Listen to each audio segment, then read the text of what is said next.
As of right now, Spider-Man Across the Spider-Verse, Part 1, has a whopping 95% on Rotten Tomatoes with 44 critics counted for. There's a lot to go, of course, but those are really good numbers. Can it hold on, though, to that percentage? And do these feel genuine? Spider-Man Into the Spider-Verse was a fantastic film, and judging by these early reviews, that's exactly what we're in store for. But let's check them out, see if they hold water, see if they seem intelligent and honest, and we'll look at some of the negatives too. Spoiler, there's not many.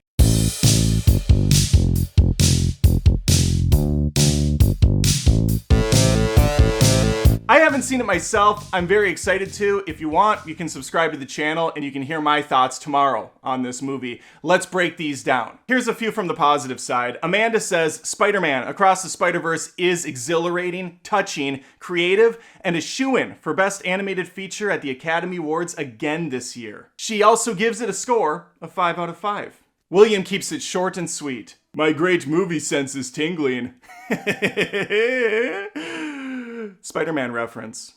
Brian says, a smart, thrilling piece of work that reminded me of other great Part 2s like The Dark Knight and The Empire Strikes Back. High praise from Brian. Those are two amazing films. Let's continue. Eric says, Across the Spider-Verse nimbly weaves an intricate all-ages blockbuster with rare style and aplomb. It is both magnificent and exhausting, sometimes all at once. I appreciate the use of aplomb. Ruben says, Sony Pictures Animation is 2/3 of the way to having one of the best movie trilogies of all time. My spidey sense is tingling now. In my pants. Sophia says, in its truest essence, Spider-Man is about love, death, family, grief, and how all of these pieces of life intersect when we're too young to have it all figured out yet. It's compelling stuff. Let's hear what some of the negatives had to say. Old Tim's not so high on this one. It gets drunk on itself. Sometimes sad drunk to the brink of a hangover. Slurrily outstaying its welcome. Tim could be right on this. The movie is 2 hours and 20 minutes long. Very long for an animation. You gotta hold little one's attention. Good luck with that.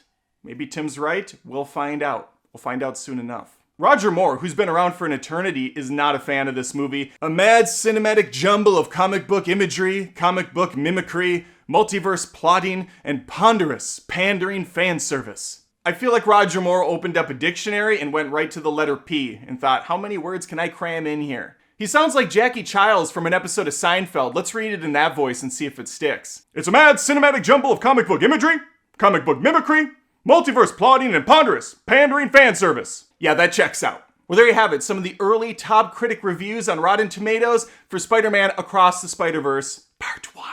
I'm going in with an open mind, with an open heart. Again, I really like Into the Spider-Verse. This looks like a beautiful cinematic achievement, with phenomenal 3D and 2D animation blend together in a beautiful harmony, a wondrous, creative, exciting adventure for the whole family. The runtime scares me. It really does. It's hard to hold the attention for people for that over 2 hour mark. But if anybody can do it, it's these guys. Thanks again for watching the video. Again, if you aren't subscribed, go ahead and shoot that web on the subscribe button because you're Spider-Man in this scenario. You can also go ahead and use those web shooters and hit that like button because you had a good time here and I would appreciate it. You can also swing your ass down to the comments and let me know if you're excited about this film, if you think it's going to be overrated based on what you're seeing. Thanks again for watching, and hopefully I'll see you next time.